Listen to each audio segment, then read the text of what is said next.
G'day everyone. Welcome to this edition of DURKO's Notebook for the 2024 Azerbaijan Grand Prix. It was a huge event. Got a shitload of stuff I want to clear up and talk about. So pull up a pew, sit back, relax and enjoy the show.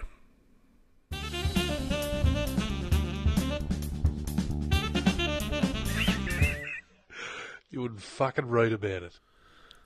So the streets of Baku City came alive last weekend for the Azerbaijan Grand Prix. Some people are fans of the circuit.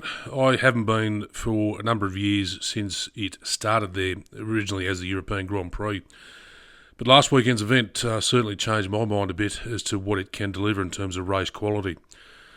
So the first issue I really want to clear up and discuss, and I think it's solely the blame's got to go back to the McLaren pit wall here, and especially Darren Stanley, the chief strategist.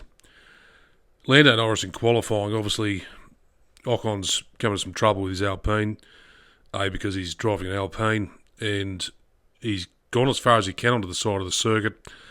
Norris has come down the back of the circuit. He's got a white flag to say there's a slower car in front of him. He's then come around and Ocon's really put the brakes on, and Norris has been faced with a yellow flag. Now, as wide as that circuit is coming down that main straight,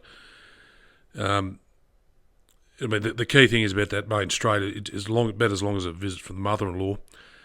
And Lando had plenty of room to get around him, but I think Lando probably lifted too much off the throttle under Darren Stanley's guidance, maybe. And he's got stuck in Q1, couldn't get out of it because he's run out of time, basically. But I think it was just a shit call from McLaren to say, look, we're out, you're just going to have to sit in P17 and deal with it from there. So McLaren, again, more shit strategy calls from them, and I think Zach and Andrea Stella are going to sit down with them and say, where are we going wrong here? This is our greatest downfall, is our strategy calls. Because it was just a rubbish incident that shouldn't have happened.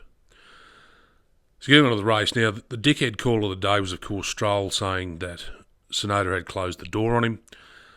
But at the end of the day, Tsunoda's following the truly trainer cars going around the corner, taking the racing line. And Stroll's done his usual thing. He's come into a piece of real estate that is disappearing into effectively nothing. And then he's made this call, Tsunoda shut the door on me. And obviously damaged Tsunoda's car, forcing Tsunoda out of the event. Now, Stroll's got a puncture out of it. Fair enough. You did the damage. You're at fault. So I've got to say, Stroll is completely,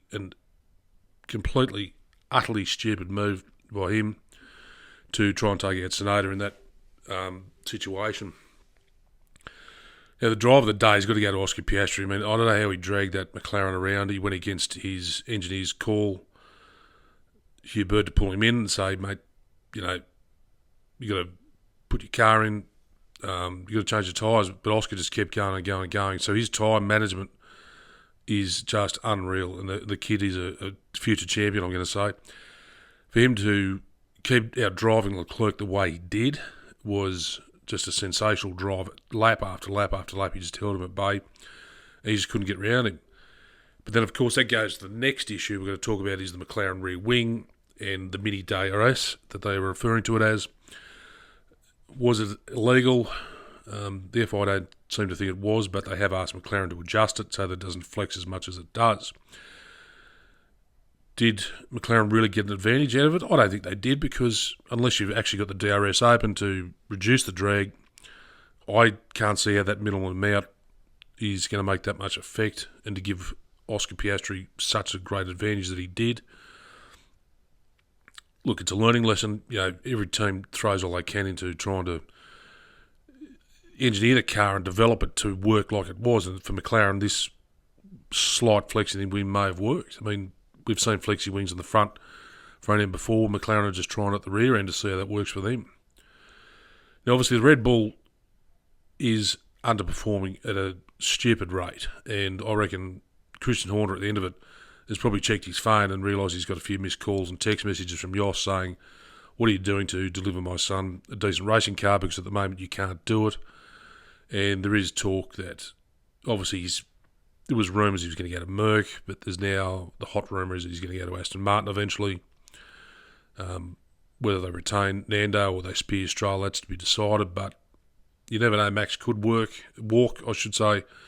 from Red Bull, and it may be just a sinking ship that he wants to jump into a lifeboat while he can and get out of there. So the final incident was obviously Chico and Carlos Sainz. It was a racing incident, but I think they're as bad as each other to blame. It was just a stupid move as to how they came together and just destroyed each other's race. It was just a dumb move by two experienced drivers that I think should know better than to try and race in the tighter part of the street circuit that it is at Baku City, and to come off like they did. I think is just idiocy at best. And yes, it's racing incident. Some people are tending towards Sainz being to blame because they reckon he came across, but there's no onboard footage to support that argument. I think it's just a stupid move from two drivers that should know better. Yeah, so that's it. But I reckon so far it's got to be the best race of the season, without doubt. I think an exceptional race, and as I said, has changed my focus a bit on that Baku City circuit as probably not being as bad as I originally thought it was. So that's it for this edition of DURKO's Notebook. I thank you for watching, and I'll see you very shortly for the Singapore edition. Until then, thanks for watching. Bye-bye.